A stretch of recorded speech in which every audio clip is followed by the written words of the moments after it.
Brian O'Driscoll on Off the Ball. With Vodafone, official sponsors of the Irish rugby team. Team of us. Everyone in. All right, let's get down to business. Brian, good afternoon to you. How are you getting on? Good afternoon, Ger. Really good, thanks. You? I know it's an individual game, it's a team game, and individual awards aren't supposed to count for much, but Josh van der Fleer must be pretty happy with life at the moment. Picked by his peers as the Player of the Year.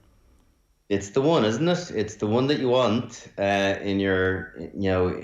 from a national perspective. Obviously, there's other international awards. Being World Player of the Year obviously is one rung higher than this, but there's other various awards from different sponsors and so on. But ultimately, this is the one that you want. Those that you play with, play against, those that respect you, and those that realise what you've delivered over the course of the last year, no more than anybody else. So to get that award is, as he said, humbling, but it's also pretty thrilling. That you've done a good job. Why did they pick him out of everybody else? Because it's been a decent year for a lot of individuals. What is it that has put him above his peers? I think it's probably the level of improvement that we've seen. It's not just been this last year. I think it's probably started 18 months ago, maybe even so far as 2 years ago. But I think the progression has been significant. You have to remember that, a little over a year ago, people were still pining over the loss of Dan Levy. Will Connors was back in the mix. There was, there was other opportunities of Peter O'Mahony playing 7. And so Josh was, he was very much in the conversation, but definitely not a mainstay. And now, over the space of the last year, he has single-handedly made the 7 jersey his own. He, by the sounds of things, he was told to improve in certain aspects of his game by Andy Farrell. He's obviously getting great coaching from Leo Cullen and Stuart Lancaster day to day as well. And I sometimes players are late bloomers and so on. He's probably at the peak of his powers physically. In and around 27, 28, 29 tends to be where you're at your best before something is withdrawn from you, be a yard of pace or, body starts ailing a little bit. So it does feel as though he's maximising his potential now. All aspects of his game have been improved. Most notably his ball carrying.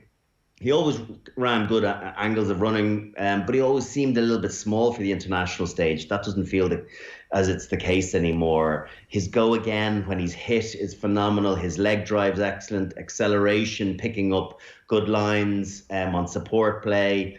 He can be a groundhog when he wants to get through a mountain of work from a tackle point of view. Clever and understands when to leave rucks alone, when to get into the defensive system. He's just improved right across the board. And it's hard to see a more worthy recipient than him. There's mentions for Doris and Keenan, but for me, Van der Fleer, from where he's come and what he's delivered internationally and provincially over the last year, is a very worthy recipient. It's funny how we used to say there were a few players who were irreplaceable. Furlong would have been one, and then the 9 and 10 for a long time were kind of, what's next? Like, I'm not saying that we couldn't replace him, but he's very much in that category of the step down to the next player. While it's going to be a good player coming in, they're not as good as him at the moment. They're not, and that's the reality of it. I think if you look across the different provinces, Munster aren't fully sure who their best 7 is. Ulster jumps around a little bit as well. Likewise over in Connacht, you can see different people playing different weeks, whereas there's no doubt who Leinster's first choice 7 is. And like I said, I mentioned Will Connors. I know he's been very unlucky with some injury, but when he broke onto the scene for his first cap, I think with Hugo Keenan, which is only a couple of years ago, there was big chat about what he was going to be able to deliver, the experience that he'd had from the 7 circuit, the engine that he had, big hitter as well. And yet through opportunity given to Josh because of injuries to others, he's excelled. And it does feel as though there's a big step down to the next player. Such is the difference in his performance, in Josh's performance over the last while, that he's elevated himself so much that I think whoever the next tier of players are considerably below him. When we talk about the talent that Jurgen Klopp has, one of the things that he gets the most credit for is developing and evolving players who other managers had previously, and they become world class under his tutelage. And you can see the improvement in skill set, the improvement in, or the commitment to improving as well as the other part of that. That seems to be the case with the coaching that he's getting. And I don't know, is it impossible to decide the importance of the word that was had by Andy Farrell versus the day-to-day impact of Lancaster? Is it actually just a very sweet spot where he's getting the extra motivation and the day-to-day technical and tactical instruction to achieve and build on the motivation? I'm sure it's a combination of the two. He's the only one to properly know that, where it's come from. I would absolutely imagine that it was not necessarily the kick up the backside that he needed, but the guidance that he needed from Andy Farrell to be a regular in his team. And then that was the catalyst for change and for him to go away and work on different aspects of a game that needed improving. And one of those big things was ball carrying, being a better ball carrier, getting on the ball more often and posing a threat. And he's one of those guys now. And he's not even necessarily someone that we totally rely on, because we've got lots of good ball carriers in the front row. Doris is a really good ball carrier. Conan's a really good ball carrier. So there's lots of potential there. But then it does feel that every time he gets the ball that he's going to make yards, and he's scoring some pretty scintillating tries as well. What he does very well, with Leinster and Ireland, the 6+1 line out, I think, is explosiveness off the back of it, and that's when he plays number 9, the fake 9. Goes in. Sometimes they drive that maul and will pile numbers into it. But more often than not, they'll drive it for a second or two, let the referee keep his arms up, and then he'll break away. And sometimes he links play. Sometimes he just charges into the 10 channel. And his ability to break from that maul when it's just been set and then accelerate and go guarantees momentum, guarantees gain line. And they're small things that coaches are looking to. Also his strike record at the moment. He's 6 for Leinster in the European Cup this year. Did I read 4 international tries? Pretty good for an open side. So, and he's getting, we sometimes it feels quite insular, where we laud our own and we think how terrific they are, and others look in and think, who are you talking about? Who's the individual that is getting all this hype from a national point of view? But I do feel as though he's grown huge credibility on the European game, Northern Hemisphere game in particular. And if people have been watching him, particularly with his Leinster performances in the Southern Hemisphere, they'll be paying attention, because he's getting very, very somewhat generous still, because I think Richie McCaw is the standard, but getting comparisons to playing that type of game, which means you're doing a lot right. Well, there's a big summer ahead for him to just remind everybody down there as well how good he is. All of a sudden, those tests are becoming mouthwatering. Not to get too far ahead of ourselves, but it's good to get excited every now and again, right? Well, if we don't get excited, what's the point in enjoying it? If we don't get ahead of ourselves, if we don't lose the run of ourselves sometimes, what's the point in having sport? That's what it's there for. It's there for us to build up and really love the success, but also to break our hearts. That's why we love it so much. Yeah, and there's plenty of time for us to have our hearts broken before the next World Cup. But in the meantime, we have the small matter of the European Cup final. Correct. Exactly. Correct. We love it. It's not like us. It's deja vu all over again. We'd be out of a gig if we didn't talk about this, Jerry. Well, I do think as sports fans you're supposed to get carried away. That's kind of the whole point, right? Like, we love this thing, we love watching it, we love watching our team do well, and if we can't hope that there's something new about to happen, I agree with you. What's the point? If you're not showing any form of bias, what? You're not paying attention. You're not winding people up. You're not splitting opinion. If you've got everyone on side, or you're trying to be superbly neutral, I don't think you're trying hard enough. I think you've got to try and split opinion and rub people up the wrong way a little bit. And you're meant to support your own. That's human nature. You've got a tie. I've got a tie to Leinster and to Ireland. Of course, I'm going to try and find an upside to them. I'm going to defend them where I possibly can. That's okay as far as I'm concerned. That's why it's also kind of glorious timing that it's Leinster-Munster this weekend, and it's not Leinster's strongest team. It looks like it's going to be a very strong Munster team. And then Ronan O'Gara next week in the Heineken Cup final. So it's O'Gara versus Sexton, all those narratives, all those old photographs, all the friendly ones where they were together for a period of time as well. It's like it's about as tasty and delicious as it could possibly have been. Yeah, it's really good. It's an exciting couple of weeks. As you know, an Irish rugby fan, but particularly a Leinster rugby fan. I'm just looking at the team. I saw earlier it's a very strong Munster team, and yeah, again, Leinster unsurprisingly are resting up all of their their starting 15. Cian Healy's obviously sitting on the bench, but beyond him, Frawley's involved. But for the most part, it's a full second team. It's a must-win game for Munster because they're going to want that second seeding. I think they have to win with a bonus point to guarantee it, which would mean a home semi-final if they manage to win their quarter-final. So there's a big carrot on this as well. The other thing that they want to do is make sure that they don't lose to Leinster's second team. They've lost already once this season, and if they genuinely are making progress, they got to win these types of games. So this is a big game for Munster from a confidence boosting point of view as well. On the back of their European exit and disappointment, they have to show resolve and ability to bounce back, and that they are here to fight, and that they can win this competition still as well. And if they're losing to Leinster's second team, that's obviously not going to do anything for their the confidence levels and their ability to actually go and take on the top team, be it at semi-final or final level. Yeah, Munster are favourites for that game, by the way. Once the teams got named, Munster became 6-point favourites. I haven't spoken to you since the two midweek fixtures were named or announced against the New Zealand Maori for the tour, which all of a sudden makes these games all the more important because it looks like you're going to have to bring an extended squad. It's not just going to be a small squad aimed at winning those three tests. It's going to be an opportunity for players to get in and around the Ireland camp, not just be holding the tackle bags, but to play some game time in. Traditionally we've lost those games against the New Zealand Maori. So matches like the one tomorrow evening, suddenly the Ireland selectors are going, well, who's coming on the tour? Who's putting their hands up under these circumstances? Well, yeah, you'd have to imagine, 33 players go to a World Cup.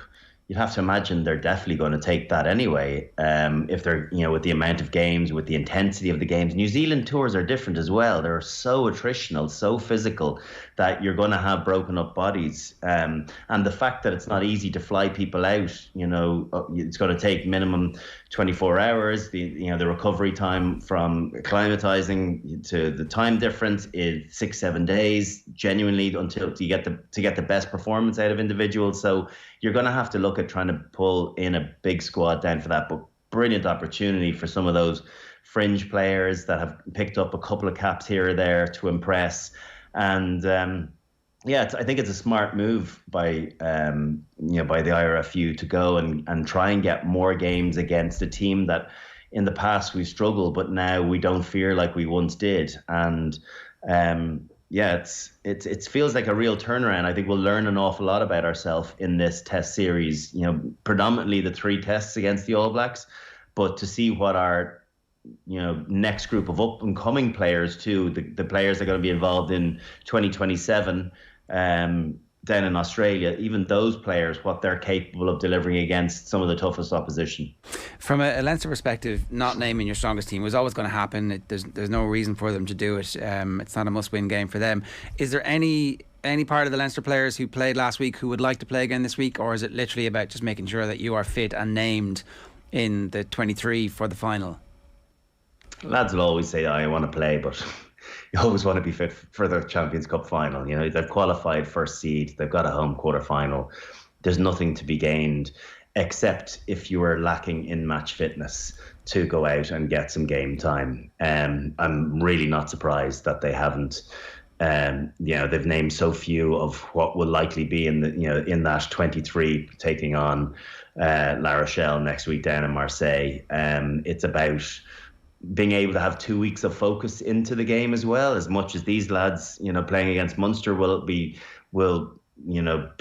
completely focused on Saturday afternoon, tomorrow afternoon's game, the other boys wouldn't have paid a whole lot of attention. They would have given the respect of holding tackle shields and preparing them, but off the field, they would have been doing all of their prep on La Rochelle, identifying all their launch plays. So by the time they hit the ground on Monday, that they will know exactly what their game sheet looks like, tactically what they're looking to do, and then it's just a case of getting the minutes on the legs sorted for the week, and get that high intensity training and get yourself prepped for one final blast where you've had terrific form over the course of the season, but you want to save your best for last. Did you prefer having games back to back 2 weeks in a row? Did you prefer a 2 week lead in? Not really. Like I prefer. I think when it comes to this end of the season, if you haven't had too many breaks, though, having a week off is no harm. And because of the intensity of training now, particularly under Lancaster, by the sounds of things, it's not as though a week off of having a game at the weekend means that it's going to be feet up and get the pipe and slippers out. You're working hard. You are being put through the ringer. You're going to be blowing, and you're going to keep your fitness levels up. So I don't worry about that physicality, that match hardness. That there's plenty of that in these teams at this stage of the season. They've had enough of it internationally and provincially. Now it's just a matter of getting your body well rested and prepped, but also mentally and psychologically getting yourself right for that pitch of performance, and to make sure that you deliver your best. It's going to be hard to supersede the Toulouse performance, but if they do that, there's no way that La Rochelle will be able to live with them. How do they make sure that they get at least back to that level? It's obviously a kind of big, broad, stupid question in one way.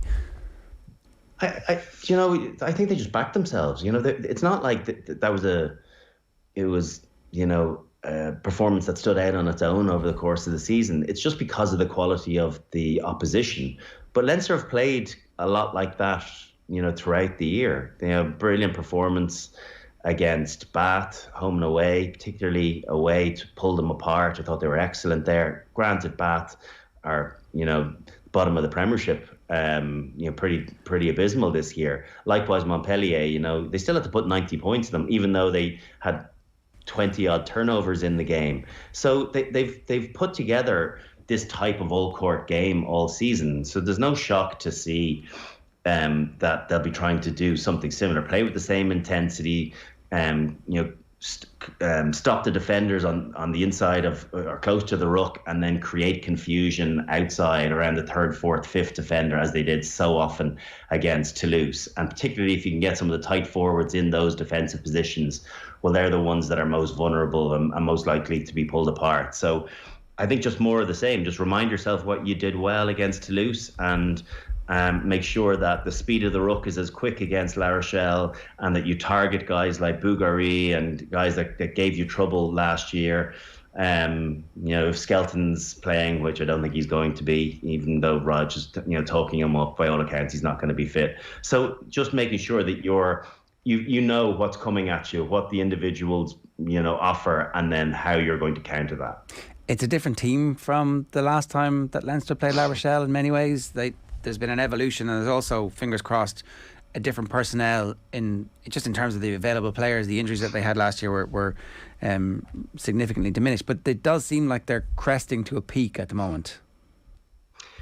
Yeah, it does, but you still have to deliver it. That's all well and good, but that doesn't count for anything. What you've done previously to the final, it gives you confidence going in. It reminds you that you're what you are capable of, but you still have to churn out that performance in the most pressurized stage against opposition that beat you last year, that will feel as though they have the hoodoo over you, and that it's going to be one or other of you going to be lifting the trophy, because there's going to be one elated team and one massively disappointed team. So that throws up different things, different emotions than they'll have experienced over the course of the season. When a final comes, it can bring the best out of people, but it also make them tighten up a little bit. And there's still some guys that haven't played in a final before, guys that have shown it on the international stage, but Doris and Keenan and these guys, they still have to, for your first one, you got to still deliver it on the big stage, and that will be their responsibility.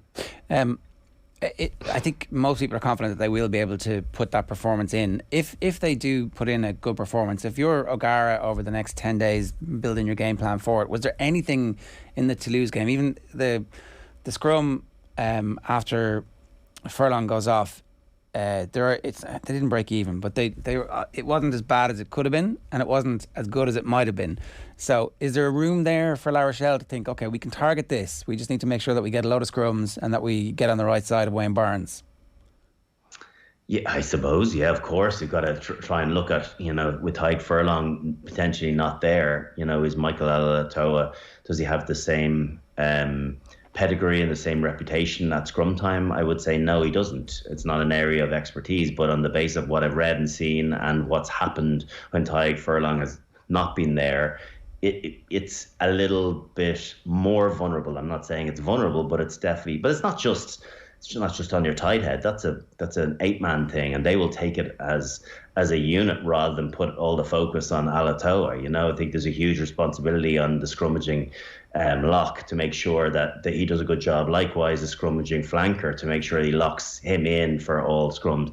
You saw the speed at which they played, channel one ball when Alatoa came in for Furlong as well. You're not looking to eke out scrum penalties. You're looking at getting the ball to 8 and get it away, because we've seen how good Leinster launch plays have been this season and how much success they've had from that. So that's their great strength, is they're able to attack by multiple means. If one area runs dry, they're able to go after something else. And so if your strength isn't your scrum, you play fast and wide to your centres that can carry really, really well over the advanced line. Doris, who can pick from 8 and make good yards. You can get to the width by holding defenders inside. So there's lots of angles that this Leinster team can come from.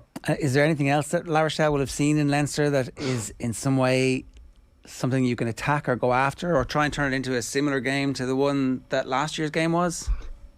Yeah, I think Leinster don't buy into the fact that they've been physically dominated. I think they feel as though the accuracies around areas of the game were lacking in the games that they were physically dominated, and that it is perceived as just a team, pushing them around and winning the physicality contest.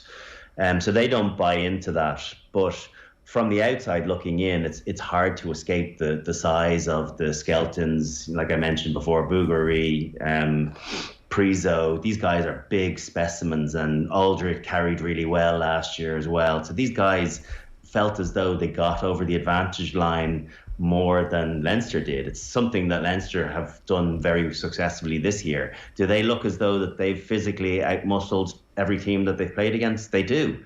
It's what the game is. It's a game of collision winning, and the knock-on effect to your ball carrier getting over the advantage line equals quicker ruck ball equals slower set defence. And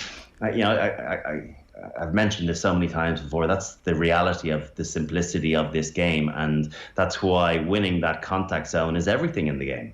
And the thing is, if Leinster played last year against La Rochelle the way they did against Toulouse, the physical skirmishes would largely have been on Leinster's terms, and so therefore it would have been a different result. And that's, I presume, what Leo Cullen and Stuart Lancaster are saying, and trying to set the game up so that happens again next week. Yeah, but I also think there's other factors to last year's team. I think if you look at the significance of the halfback pairing, of having Gibson Park and Sexton there, of having Doris coming in and playing in the back row, of having Porter playing on the loose head. These are all significant changes. So I don't think they'll be dwelling too much on what happened last year. I think there'll be a huge focus on what they're going to do themselves and how they can, they'll put a bit of focus into their opposition, but they will think that if we go about playing our game, the speed and accuracy at which we've done all season, that no team in Europe can survive with us, be it in a final, be it La Rochelle, be it Toulouse, anyone. And they've shown that against Leicester in Welford Road, Toulouse at home, and now they got to prove that one more time in Marseille. So, you can look at this a million different ways, but it will again completely boil down to the speed of that ruck ball that has been Leinster's the top of their skill set this year, and that's why they've scored so many tries. Rugby and Off the Ball is with Vodafone, main sponsor of the Irish rugby team. We all belong to the team of us. Gibson Park is a really interesting case study. It felt like he was actually in the Ireland squad before he was first choice at Leinster for whatever reason, and the way the games and the fixtures fell. which would definitely give you confidence that the brains trust in the senior team is like, you know, they have giant big rugby brains where they're like, oh, we want this guy to do that thing that we see him do, you know, half the time that Leinster play, because it felt like it was 50-50 at Leinster who their first choice was when it came down to it. Am I wrong about that? Like, no, do you know what? Huge credit to Andy Farrell. From what I heard before he even became resident and eligible to play for Ireland, that Andy Farrell had earmarked him as someone that he was going to be a big player for him, and that some of his skill set and attributes completely played into the type of game they were trying to play. And you know, we were all skeptical. We can't forget the fact that we were skeptical for the first year of the Andy Farrell game plan. We just couldn't understand. We couldn't see it, and it was, you know, we struggled to see what that evolution was. It was. And they were probably working it out in that time too. And then eventually it just clicked in the England game in last year's Six Nations. And then they haven't looked back since then. But prior to that, there was lots of head scratching as to ultimately what they were trying to achieve, what the pattern was looking like, what they were trying to actually do in manipulating the defence. So all of that has come together, but a big component of it as well has been Gibson Park and his speed of service and the variety to his game. You know, minimal box kicking, but relieving pressure for Jonathan Sexton a lot of the time, sniping when the time was right. Kind of very different to the Joe Schmidt way of the World Cup, where it was very structured. The ball was slowed down to get set up into, you know, the organised pattern that they were looking to get into. This is just play fast. It's available, play fast, because defences aren't available then. So huge credit to Andy Farrell for identifying Gibson Park as someone that was capable of developing into the player he has. Is there also a sense, maybe this is just because they're winning games the way they're winning games at the moment, but Sexton's getting smashed a bit less, that like he seems to be less available for whoever is coming off the defence to get up to him and absolutely annihilate him. I don't know, is that accidental and so therefore not important, or is there some strategy around the shape of the team that is allowing that to happen? I think he also realised that he didn't have to take it to the nth degree, but, you know, to commit defences. I think it dawned on him that he can still get the job done by taking it to the line, but yet a couple of yards away, commit defenders, watch their shoulders turn in. And maybe his IQ has sharpened again in the last couple of years, where he knows when he's got someone committed, where he doesn't have to take it to the line as aggressively as he previously did, and then encouraging those late shots. Now it's almost a halfway house, where the speed of his pass, he commits to a certain point, keeps himself in a safety area, and then is still, with speed of thought and quality of pass, is still able to pull, you know, defences apart and then get himself into a position where he can take the late shot, or, you know, the shot isn't as ferocious as it once was. Yeah, and the other thing that helps in the middle of all this is that your forwards are playing with the skill set that they're playing with, and it's obviously loads was rightly made of the furlong skip pass that was like a thing of beauty, but Ross Maloney was also pretty good with his no look, I'm going to pull the ball back and straight into the arms of whoever's right behind me, even though, you know, he can only hear the person behind him, he can't see him. I thought there was like twice where he did the game. I was like, well, this is amazing. At least twice. Him, Doris and Furlong are the best at it. Their acceleration onto the ball, they carry the same way if they're carrying themselves, if they're past tipping the ball onto the outside man, if they're popping it back inside to the inside trail runner, or if they're pulling it out the back. They don't also have to look. Even James Ryan isn't as comfortable in that position, doesn't carry to the same intensity. And a lot of the time that is pre-called. It's not him, you know, it's not the expectation on the ball carrier to decide what to do on the line. They've got enough to think about with carrying aggressively. So the person that decides that is the one just sitting in the pocket, that back that is just on their heels, deciding whether, you know, you carry, and that's your option. You carry, or you pop to a forward outside usually, unless it's very obvious on the inside, or that, you know, when it's cold, you pull it out the back. But his ability to take that to the line, we talk about improvement over the course of the year from an international perspective in Josh van der Flier. Well, Ross Maloney has become a player that many of us wondered, was he capable of getting to that standard? And it's inevitable that he will go on tour this summer. He'll probably get capped as well, on the basis of some of his performances. So, hugely deserved, because he's had to work hard for it. He's been not a dirt tracker for Leinster, but a non-international player. He's gone through a lot of games. He's obviously gone and captained the team, and now within that leadership role, I think he's really elevated his ability around the park as well. Really workmanlike and offering something that maybe, lots of us didn't know that he possessed. It speaks to a really good culture there, where somebody who is in that scenario doesn't lose faith, or doesn't decide, right, I'm just going to be one of those players who never actually gets to that level. Because he's 27, 28 for second row. Like, there could easily be 6 years of him being at an elite level if he gets there.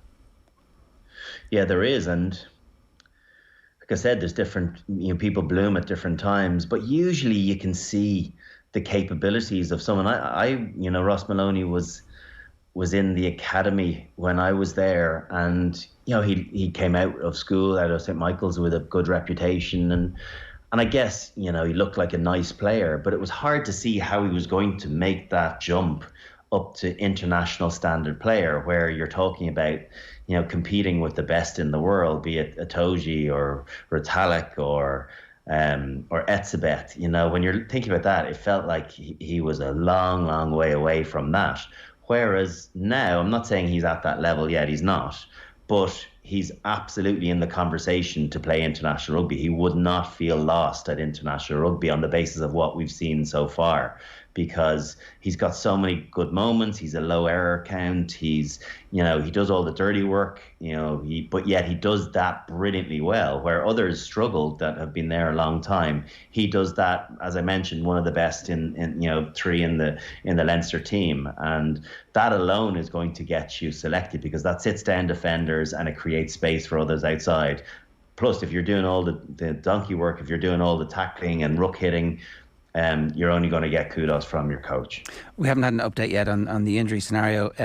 If Ronan Kelleher was to be gone, that would not be great. But if James Lowe was to be gone as well, and Tadhg Furlong, maybe the odds close. We'll wait and see what the exact update is and all of that stuff later on in the week. Again, James Lowe, the left boot is like this ferocious weapon. It's just this amazing thing to have. It's like, okay, lash it over to your man there, and all of a sudden the ball's in the other 22.